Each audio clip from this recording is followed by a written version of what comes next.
একটি সফর যেটি কেবলমাত্র সময়ের ইতিহাস নয়, বরং ভবিষ্যতের দিক নির্দেশনা বদলে দিতে পারে।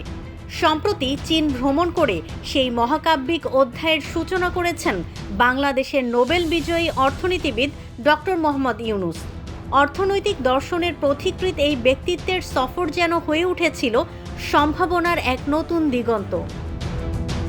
উষালগ্নে বেইজিং বিমানবন্দরে পা রাখা মাত্রই তার আগমন ছিল যেন এক কৌশলগত বার্তা।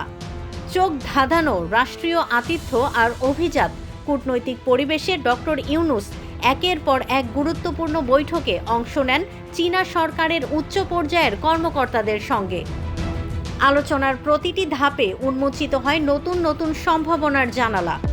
এখানেই শেষ নয়, দীর্ঘদিনের দ্বিপক্ষীয় সহযোগিতাকে আরও সুদৃঢ় করতে কয়েকটি গুরুত্বপূর্ণ চুক্তিও স্বাক্ষরিত হয় তার উপস্থিতিতে।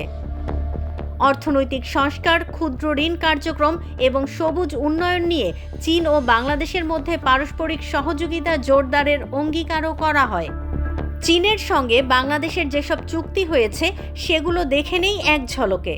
অর্থনৈতিক এবং কারিগরি সহযোগিতা চুক্তি বাংলাদেশের অবকাঠামো উন্নয়ন ও অর্থনৈতিক প্রবৃদ্ধি জোরদারে সহায়তা করবে।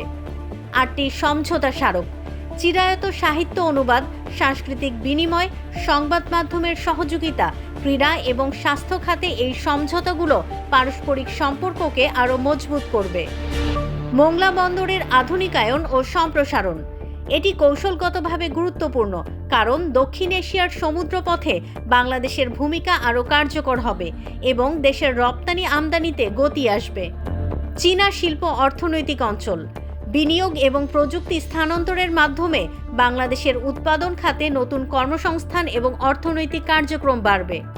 শিক্ষা ও গবেষণায় সহযোগিতা, চীনের বিশ্ববিদ্যালয়গুলোর সঙ্গে গবেষণা বৃত্তি, এক্সচেঞ্জ প্রোগ্রাম এবং উচ্চশিক্ষার পারস্পরিক সহযোগিতা বৃদ্ধির বিষয়ে চুক্তি স্বাক্ষর হয়েছে। চুক্তি অনুযায়ী বাংলাদেশ নতুন বিনিয়োগ ও উন্নয়ন সহায়তা পেতে পারে। ক্ষুদ্র উদ্যোক্তাদের অর্থায়নের সহায়তা, টেকসই উন্নয়ন প্রকল্প এবং চীনের বাজারে বাংলাদেশের পণ্য রপ্তানি বৃদ্ধি করার সুযোগও তৈরি হবে।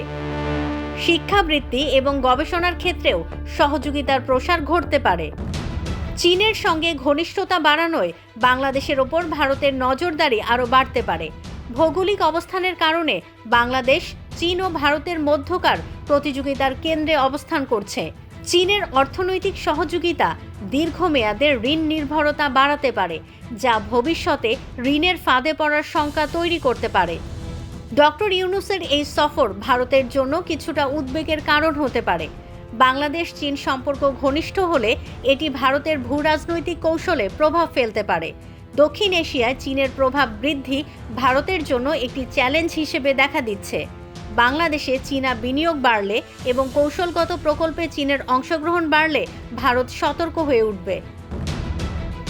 ডক্টর ইউনূসের চীন সফর কৌশলগতভাবে গুরুত্বপূর্ণ হলেও এটি বাংলাদেশের জন্য সুযোগ এবং চ্যালেঞ্জ উভয়ই তৈরি করছে।